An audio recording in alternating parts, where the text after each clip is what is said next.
युवराज आणि युवराज ॲस्थेटिक या दोन पर्सनमध्ये काय फरक आहे? आपण जे आता स्ट्रगल बघायला किंवा कॉम्पिटिशन जे बघायला ते युवराज ॲस्थेटिकने खेळत किंवा सोशल मीडियावर जे आपण बघतोय ते युवराज ॲस्थेटिकला बघतोय. बरोबर. युवराजला आपण कुठं बघत नाही. तर बरोबर. त्या दोघां पर्सनमध्ये काय फरक आहे? राईट, यात खूप डिफरन्स आहे.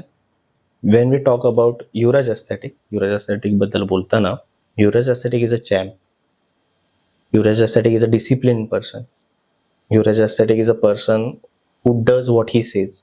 मी बोललोय तर मी करून दाखवणार. Yuvraj aesthetic is a person who likes to explore.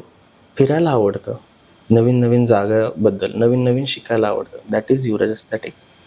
But when it comes to Yuvraj, मी off camera, of social media खूप जॉली पर्सन आहे. एक परफेक्ट वर्ड इज जॉली. म्हणजे मी येता जाता कोणाला तरी चिडवत असेल, कोणाला तरी कळ काढत असेल, ठीक आहे, कोणाची तरी मिमिक्री करत असेल, कोण ड्रामा चाललेला असेल. आणि खायला खूप आवडतं मला. म्हणजे एवढं आवडतं मला, प्रचंड खायला आवडतं.